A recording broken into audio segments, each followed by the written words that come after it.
Oi, pessoal, tudo bem? Bom, vamos lá. Eu já peço desculpas antecipadamente, porque eu tô meio gripado, então às vezes eu tô tossindo um pouco, tá? Vocês vão ver durante a aula. Mas tô melhorando já, tô medicado. Vamos lá, vamos para nossa aula da semana.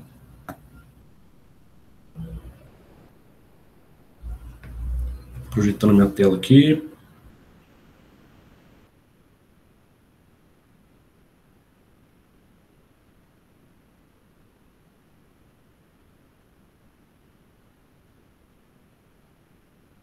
Bom, pessoal, essa aula assíncrona 7 do curso de Mercado de Capitais, tá bom? A bibliografia é a que a gente está usando ao longo desse semestre, tudo bem? Hoje a gente vai falar sobre o capítulo 7, chamado de juros. As próximas 3 aulas de conteúdo vai ser na semana que vem o capítulo 8, na outra o 9 e na outra o 17, só para vocês ficarem cientes, tá?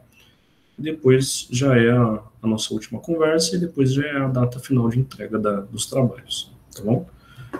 Qualquer dúvida do trabalho, sobre tema, mande e-mail para mim, a gente conversa, não deixe para fazer de última hora, não demore, já era para vocês terem começado, tá bom?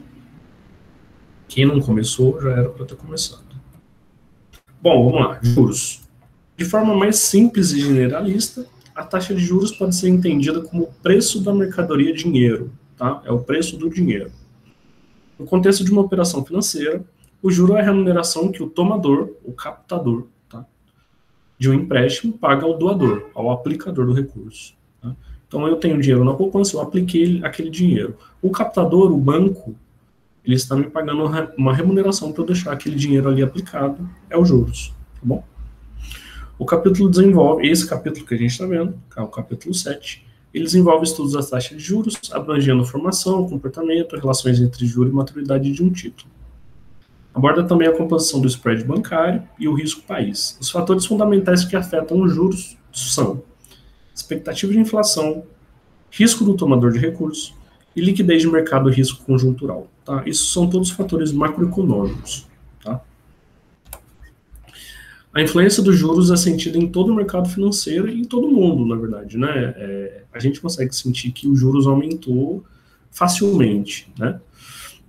Atuando sobre as decisões de investimentos e financiamentos, tanto a curto como a longo prazo. Lembrando que, quando eu já expliquei lá sobre o modelo, lá atrás, sobre o modelo keynesiano, eu falei que se a taxa de juros aumenta dentro do modelo keynesiano lá, que a gente está analisando, se a taxa de juros, se o governo aumenta muito a taxa de juros, os investidores vão parar de investir, vão parar de construir mais fábricas, produzir mais coisas, para colocar o dinheiro na poupança, porque o juros está pagando mais do que a pessoa vai receber se ela fizer um investimento, né? Então, existe essa relação entre juros e investimento. Lembramos disso? Tá. Quando os juros apresentam um comportamento de alta, os investidores de mercadorias são atraídos para títulos de renda fixa com maior remuneração esperada. Eu acabei de dizer isso. Em momentos de baixa dos juros, a situação se inverte, migrando os investidores para o mercado de renda variável. A definição da taxa de juros promove amplas repercussões em toda a economia, influenciando a inflação, o crescimento da atividade, a poupança e o investimento. Eu falei para vocês, né? Os juros ele tem influência direta no investimento, poupança é igual ao investimento, existe aquela igualdade na contabilidade social e afeta outras questões da economia dentro do nosso modelo keynesiano lá, de determinação da renda. Tá? Diante dessa realidade, o governo procura atuar no mercado participando da fixação da taxa de juros através de instrumentos de política monetária. Tá? Política monetária, política fiscal e política cambial. A gente vai falar aqui política monetária porque os juros afetam diretamente a moeda e a moeda é diretamente instrumento de política monetária. Tá bom? A taxa de juros é apropriadamente identificada como o preço do crédito, refletindo uma dimensão temporal. O juros exprime o preço de troca de ativos disponíveis em diferentes momentos do tempo. Você pegou um empréstimo no banco. Você tem que pagar em 10 vezes esse empréstimo. Você vai pagar um valor. Se você estender para pagar em 20 vezes, você vai pagar a mais. Por quê? Porque o juros aumentou. Tá bom? O juros exprime o preço da troca de ativos disponíveis em diferentes momentos do tempo, já disse. Em geral, recebem uma quantidade de dinheiro hoje, receber uma quantidade de dinheiro hoje é preferível receber amanhã, certo? E o juro oferecido pela disponibilidade imediata do bem deve remunerar o adiamento de seu uso. Quaisquer que sejam os tipos de taxa de juros conhecidos no mercado, todos eles exprimem a remuneração pela alocação de capital. A taxa de juros reflete, portanto, o preço pago pelo sacrifício de poupar, ou seja, a remuneração exigida por um agente econômico ao decidir postergar o consumo, transferindo seus recursos a outro agente. Dessa maneira, toda operação que envolve uma remuneração de juros identifica a participação de dois agentes econômicos, o poupador e o tomador, né? O poupador, que seja adiar o consumo para consumo futuro, e o outro que, ao tomar recurso disponível, decide inversamente antecipar o seu consumo para o presente, tá? Então, sempre existiu essa relação, um vai poupar e um vai captar. Um vai emprestar o dinheiro e um vai tomar o dinheiro emprestado. Tudo bem? E os juros está aí no meio para pagar as remunerações, tá bom? Taxa de juros, empresas e o governo. As taxas de juros e os preços dos bens físicos do mercado, expressos em porcentagens de unidades monetárias, respectivamente, têm por finalidade comum homogeneizar o valor de um conjunto de bens. Por meio dos juros, é possível aos agentes econômicos tomar as mais difíceis decisões, permitindo uma distribuição temporal mais adequada às suas preferências de consumo e poupança. Por exemplo, decisões que envolvem a compra à vista ou a prazo dependem, evidentemente, das taxas de juros consideradas nas operações. Por exemplo, você vai comprar uma geladeira numa loja.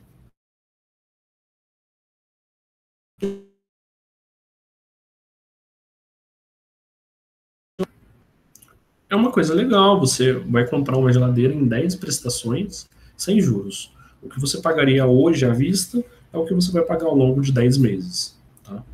Só que se a loja falar assim, não, a gente consegue parcelar em até 12 com juros, aí você vai fazer aquela conta rápida e vai ver quanto que dá o montante final. Né? Por exemplo, você vai pagar 2 mil numa geladeira à vista hoje, ou vai preferir pagar 2.500 parcelado em 12? Né? Aí é uma conta sua, que é o que você vai preferir, é o que tem a sua disponibilidade no momento, tá bom? Da mesma forma, os agentes econômicos são envolvidos em decisões entre poupar e consumir, devendo definir o nível de renda a poupar e os ativos a adquirir. A decisão final para um conjunto heterogêneo de ativos centra-se naturalmente na taxa de juros associada a cada valor, permitindo uma avaliação de preferência temporal para cada um. Então, só está falando das diferentes taxas de juros para diferentes títulos e diferentes tipos de títulos, né? Tem títulos mais a longo prazo, tem títulos a curto prazo, tem títulos que o risco é maior, que o risco é menor. Quando o risco é maior, a taxa de juros é mais interessante. Quando o risco é menor, a taxa de juros é menos interessante. Quando o risco é baixíssimo, a taxa de juros é poupança, por exemplo. Tá bom? Quando a autoridade monetária, o Bacen, entendida como que estabelece as normas e executa o controle do dinheiro em circulação na economia, atua no mercado adquirindo títulos públicos em poder dos agentes econômicos, está promovendo a redução da taxa de juros na economia. Por quê?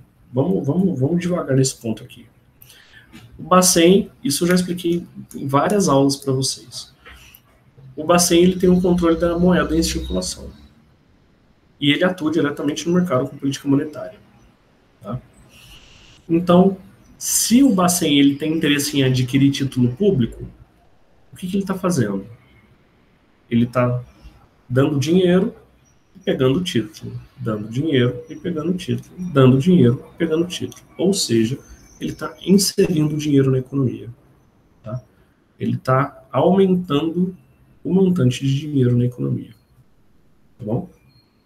Ao contrário, quando a taxa de juros se situa em um patamar muito baixo com os reflexos desfavoráveis para a estabilidade da economia, a autoridade monetária negocia no mercado a venda de títulos públicos, motivando o aumento dos juros correntes. Então, se o governo vai vender título público, ele está dando título, pegando dinheiro de quem está comprando, dando título, pegando dinheiro de quem está comprando. Ele está tirando moeda de circulação, ele está desaquecendo a economia. Tudo bem? Então, ele está motivando o aumento do juro corrente. E a outra situação é o contrário. Quando você aquece a economia, quando você coloca dinheiro na economia, geralmente é um movimento que você tem para a redução da taxa de juros. E quando você tira dinheiro da economia, geralmente é um movimento que você tem para aumento da taxa de juros. Por quê? Porque menos moeda em circulação significa que, olha, tem menos dinheiro em circulação. Eu que sou detentor do dinheiro, no momento, eu vou até emprestar para aquela pessoa ali. Só que como quase ninguém está emprestando, porque tem pouco, eu vou aumentar os juros. Né? É inteligente da minha parte. Se tem muita moeda na economia, o juros está baixo, porque tem muita moeda. O nego está chutando dinheiro na rua quase. Né? Então, é essa relação que eu preciso que fique clara na cabeça de vocês. Tá? Colocar dinheiro na economia, a economia muito aquecida, a taxa de juros cai. Tá? Com esse passo a passo que eu disse, né? O governo comprou título público, o Bacen comprou título público, então ele pegou o título, pôs dinheiro na economia, pegou o título, pôs dinheiro na economia. A economia aqueceu, tá cheio de dinheiro. Aí, em qualquer esquina está oferecendo dinheiro com juros baixos. O juros está baixo, porque está todo mundo com dinheiro. Está todo mundo oferecendo dinheiro. Tá? O contrário também funciona, né? Quero fazer a política monetária contracionista, vou tirar dinheiro da economia. Bacen o quê? Vende título, pega dinheiro, vende título, pega dinheiro. Tirou dinheiro da economia, o que aconteceu? Tem pouco dinheiro de circulação, as pessoas que ainda têm dinheiro vão começar a ofertar, que tem gente que está sem, que tem pouco.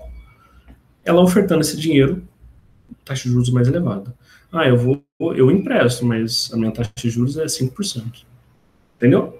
Eu preciso que vocês entendam essa relação, ela é muito importante para a gente. A curto prazo, a definição da taxa de juros é um importante instrumento da política monetária para controlar a inflação da economia. A longo prazo, a taxa de juros atua na formação de poupança em decisões de investimento. Então, assim, uma coisa que eu já expliquei para vocês também. A política monetária, a curto prazo, ela é mais efetiva do que a política fiscal, por exemplo. Tá? Ela tem um efeito bem mais rápido. Você consegue atuar numa política monetária de um dia para o outro, sabe? Assim, não literal, né? Mas é muito rápido. Investimentos financeiros e cenários econômicos. Desculpe.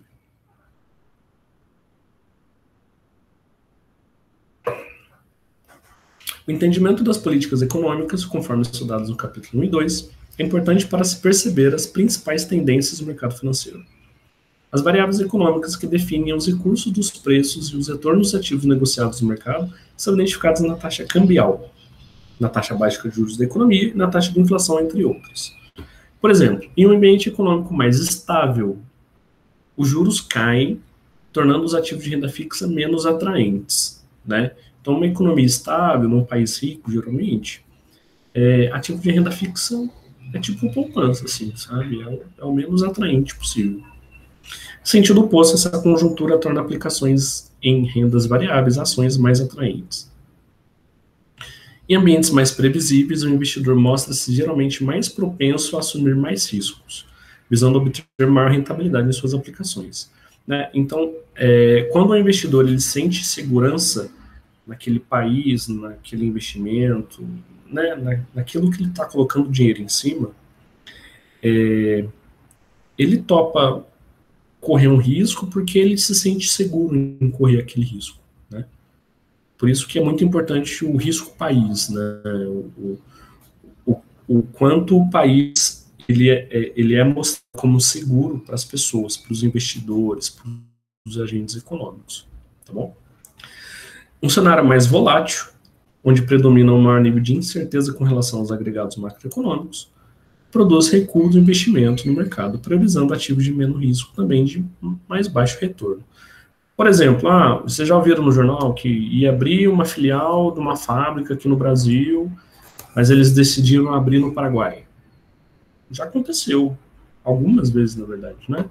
Porque os investidores começaram a ver que o Paraguai, naquele momento, o Paraguai, Uruguai, já aconteceu em vários países, que o Paraguai e o Uruguai eram países com ambientes mais favoráveis, ambientes menos voláteis, né? Eram países mais confiáveis para se investir um dinheiro naquele momento do que o Brasil, né? Isso tem que ficar bem claro para a gente em relação a isso, né? Por que a Ford, estou dando um exemplo tirando da minha cabeça, tá? Eu não sei se isso aconteceu. Mas por que a Ford não quis abrir uma filial no Rio Grande do Sul e abrir uma filial no Uruguai, por exemplo? Ah, porque ela viu que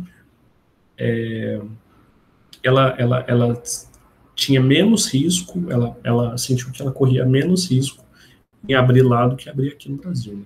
Aí isso deixa de gerar emprego, isso deixa de aquecer a economia, aí você tem uma série em cadeia para frente, né? De coisas ruins, né? De investimentos para o país. Copom, Comitê de Política Econômica, já falamos dele algumas vezes também. O Comitê de Política Econômica foi instituído em 96 e atua dentro do ambiente do âmbito do Banco Central. A finalidade do Copom é estabelecer as diretrizes básicas do comportamento da taxa de juros no mercado monetário, definindo metas de acordo com as políticas econômicas do governo.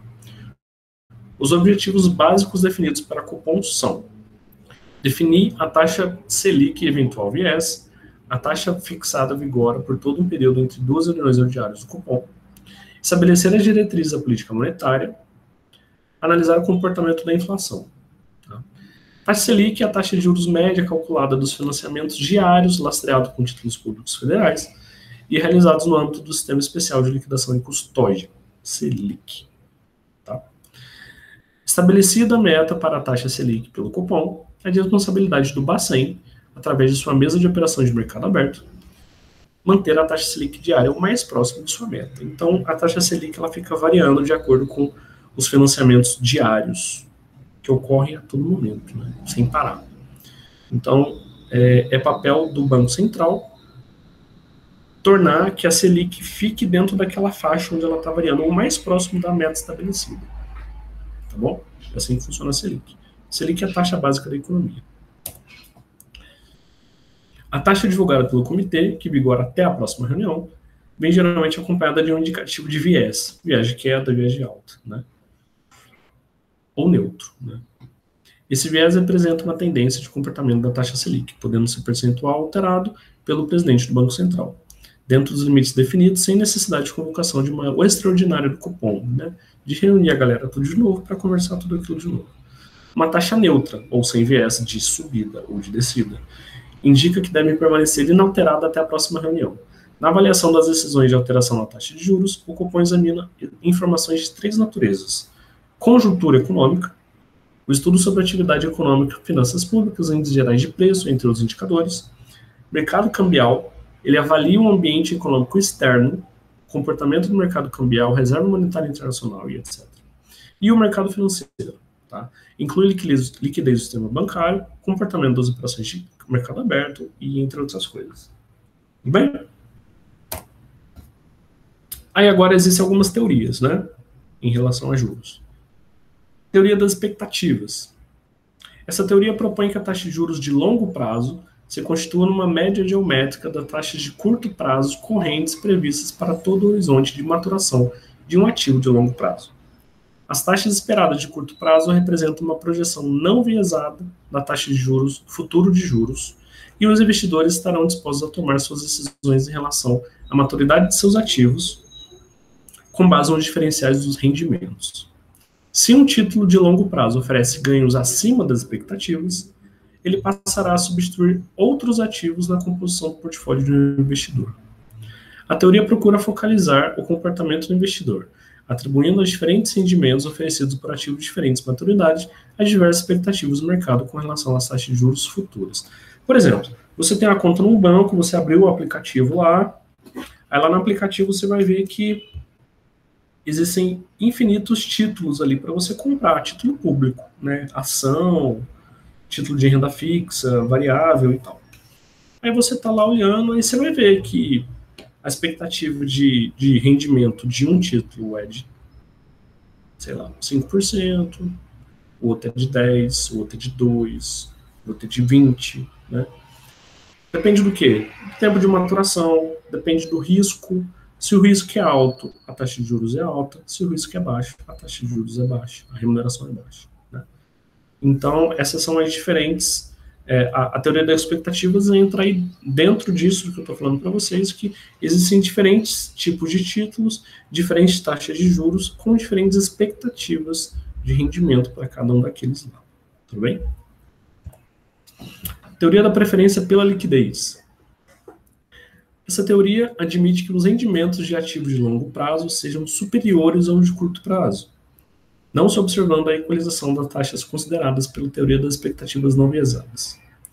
Esses ativos de maior maturidade, ou seja, maior maturidade é, você comprou um ativo hoje, você vai deixar, sei lá, você vai ficar 5 anos com ele, tá bom? É de longo prazo. 10 anos, sei lá, bastante tempo. Você vai comprar e vai esquecer lá. Esses ativos de maior maturidade devem incorporar uma ação adicional pelo maior risco assumido, redução de liquidez, né? Conhecido como prêmio pela liquidez. Em outras palavras, a teoria propõe que taxas futuras de juros podem ser decompostas em 2 grandes partes: taxa futura esperada de curto prazo e prêmio de liquidez. Em razão dos maiores riscos visualizados nos ativos de longo prazo, os investidores são inicialmente atraídos por aplicações de maior liquidez. Tá? Maior liquidez é o que ele vai conseguir ter na mão, de fato. O quanto ele consegue garantir de dinheiro na mão dele, líquido, né? A liquidez dele. Por outro lado, os tomadores de dinheiro de mercado costumam dar preferências por operações de prazos mais longos, de maneira a elevar sua liquidez. Para o equilíbrio desse conflito, deve ser oferecida alternativas de longo prazo, uma compensação pela perda da liquidez, de forma a atrair investidores para o mercado de mais prazo. Ou seja, o que eles fazem? Eles querem que você fique com o título por muito tempo. Então, eles vão te prometer uma taxa de juros bem do que uma taxa baixa com o título de maturação compensar esse desfalque. Tudo bem? Porque as pessoas preferem liquidez, né? A pessoa prefere ter o dinheiro na mão do que o dinheiro voando ali, né? Então, essa preferência pela liquidez já fala que, olha, eu tenho esse título que você vai ter que ficar 10 anos com ele, mas eu tô te falando que ele vai ter um rendimento muito maior do que aquele ali que você vai ficar 1 ano. É assim que funciona, mais ou menos, tá? Pela anunciada teoria da liquidez, somente um prêmio adicional pelo maior risco assumido pode incentivar os agentes a atuarem com ativos de maior maturidade. Acabei de explicar, né? As corretoras, os bancos, eles oferecem esse título de maior liquidez, de maior tempo de maturação, com maior prêmio, né? Maior taxa de juros do que outros títulos. Tudo bem? Teoria da segmentação do mercado. A segmentação de mercado propõe que os agentes econômicos demonstrem preferências bem definidas com relação a prazos de vencimento dos ativos, sendo a taxa de juros arbitradas livremente pelo mecanismo de oferta e demanda presente de cada segmento temporal de mercado. Ou seja, aquele compra e vende de ativo, você vê no mercado de ações lá, agora está tanto, agora caiu, o preço da ação caiu, o preço da ação subiu, aquilo é oferta e demanda, tá? Mais pessoas comprando, o preço sobe, menos pessoas comprando, o preço cai, né? A presença de agentes captadores e aplicadores de recursos com preferências bem definidas em relação aos prazos de vencimento das operações promove o mercado segmentado em função da maturidade dos ativos, sendo a taxa de juros definidas para cada segmento. As taxas de juros de curto prazo e de longo prazo são formadas pela interação da oferta e da procura de recursos, determinado pela atuação de credores e devedores, podendo ocorrer em diferentes taxas a cada segmento de mercado. Então, o que ele fala? Olha, esse segmento de mercado está com uma procura maior, então você está com uma taxa de juros mais elevada aqui. Esse segmento da ação tem uma procura menor, então está com, né, tá com uma baixa aqui na taxa de juros. Então, essa é a segmentação do mercado. Você define taxa de juros por segmento, tá? De acordo com a oferta e demanda. Um segmento está mais aquecido, ele vai ter uma taxa de juros provavelmente mais elevada. Um segmento está menos aquecido naquele momento, ele vai ter uma taxa de juros menor. Tá bom? A teoria da segmentação admite que cada mercado encontre seu próprio equilíbrio, independentemente do comportamento do outro. A teoria considera que as preferências por determinados prazos de vencimento são bem definidas no mercado, admitindo que dificilmente um agente econômico trocará um segmento por outro na expectativa de obter um retorno mais favorável. Essa ideia é reforçada ainda pela possibilidade de serem efetuadas operações de hedging pelos participantes de mercado, tornando mais claramente diferenciadas as taxas de juros previstas para longos e curto prazo. tá bom? Risco dos países emergentes. O risco país, que, né, o jornal fala. O risco país entrou em queda, aumentou, caiu, né? O risco país pode ser entendido como a probabilidade de uma economia em não atender corretamente seus compromissos financeiros perante credores externos. É nisso que o investidor lá atrás olha, né? Se aquele país é confiável. Confiável em que sentido? Atender corretamente compromissos financeiros perante credores externos. Quanto maior apresenta esse índice de risco, menor a credibilidade demonstrada pelo país para o investidor externo. Tá? Então, o risco país interessante é aquele baixo, o baixo risco. Tá? É aquele país de baixo risco. O risco país indica, em outras palavras, o risco de crédito a que todo investidor incorre ao aplicar seus recursos em títulos públicos. Uma metodologia prática e bastante adotada no mercado para se calcular o risco país é desenvolvida pela diferença entre os juros pagos no país, a Selic, a taxa básica, e a taxa de juros de título de tesouro norte-americano, considerado como a taxa de mais baixo risco. Essa diferença de taxas, conhecida como spread, é indicativo de que do conceito que o país tem no exterior, servindo de referência para investimentos estrangeiros. O risco país é determinado por ações governamentais que influem sobre a capacidade do governo, assim como de seus agentes econômicos em honrar suas dívidas externas. Muitas vezes o risco país é denominado de risco soberano. Tá? Então, quando você vê no jornal que o risco país caiu, isso é bom para a gente. Né? Mas, ultimamente, o risco país está bem elevado. No Brasil, né? Bom, gente, acabei o capítulo 7 com vocês. A tarefa de vocês é que vocês leiam o restante do material, façam os fechamentos do capítulo inteirinho, completinho, tá bom? Tirem dúvidas comigo por e-mail. A hora que vocês precisarem, eu respondo o mais rápido possível. Quem ainda não começou a pesquisar sobre o trabalho, comece a pesquisar, comece a procurar artigos científicos. Se você gostou desse tema de juros, comece a pesquisar sobre isso. Procura outros artigos que alguns autores estão falando, o histórico da taxa de juros, como que ela surgiu no Brasil. Né? Dá para falar sobre muita coisa dentro desse conteúdo que a gente está vendo, não só de taxa de juros, mas de qualquer outro assunto que a gente já viu até aqui e que a gente vai ver nas próximas 3 semanas. Tá bom? Pessoal, qualquer dúvida, manda um e-mail para mim. Tá? Agradeço pela atenção de vocês. Acabou que eu nem tossi muito durante a aula. Na aula de ontem eu tossi mais.